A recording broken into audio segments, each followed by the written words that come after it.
Musk also making his own waves, reviving his battle with the SEC, saying he does not respect the regulatory agency.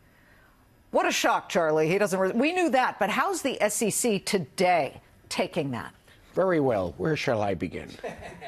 God. My father was a automaker of electric cars with low-grade narcolepsy and a pension. Caroline's Comedy Club is not on the phone. Listen, I think he should stay away from the SEC in terms of a punching bag.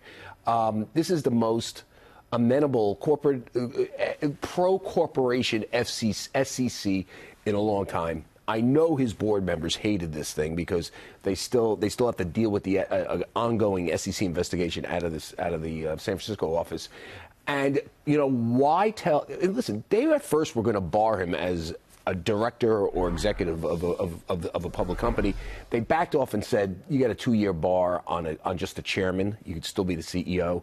And so only 2, or excuse me, it might be 3 years. You might have to get some of your tweets looked at every now and then.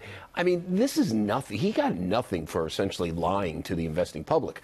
And so I think he should back off because this other probe that's out there is fairly expansive. And I will tell you this, Liz, and it's some of the stuff I've already reported, but some new stuff here. They are talking to people about a lot of stuff that are calling them up. Short sellers who obviously have a vested interest in taking down the company are giving the SEC information about the Solar City purchase. That you know, this company that Elon Musk owned a big chunk of was essentially bailed out by a purchase by Tesla buying it. You know, the people have raised that with the SEC's San Francisco office. There's a lot to look at here about what went down with this company over the last couple of years, and to be, you know, waving the red flag in front of, you know, the By the guys. way, those are the tiles, the solar tiles that Solar City invented, right? And they're really there is no indication that the SEC is formally investigating the Solar City purchase. Tesla's been pretty good about disclosing whatever's out there. By poking them in the eye on 60 Minutes, it just can't help. I just don't know. I don't know why he does this. I mean, it makes no sense. They cut him a great deal. He's still under investigation, but you know, it's a harder investigation to prove accounting fraud and stuff like that, which is what they're looking at.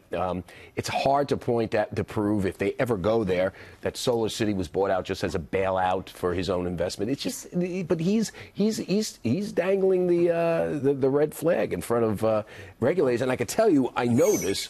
His board is not happy about it. He's like a toddler in that regard because when my little brother Brookie, who's not so little anymore, was in elementary school, kindy, the teacher said, "Stop yourself." He couldn't stop himself from doing bad things. Really? So you're saying that breaking pencils. A CEO of a public company is like a little boy? No, he's youthful in his way. He just can't stop himself. Are you saying he's immature? A CEO of a big public company is immature? Is that what you're saying? He's capricious and he can't. Is he immature? Control himself. Should he be a CEO? Yeah. Are you kidding? Look what he's done. What has he done? He started a rocket ship company that is now totally viable. Beam me up, Scotty. Charlie Gasparino, thank you.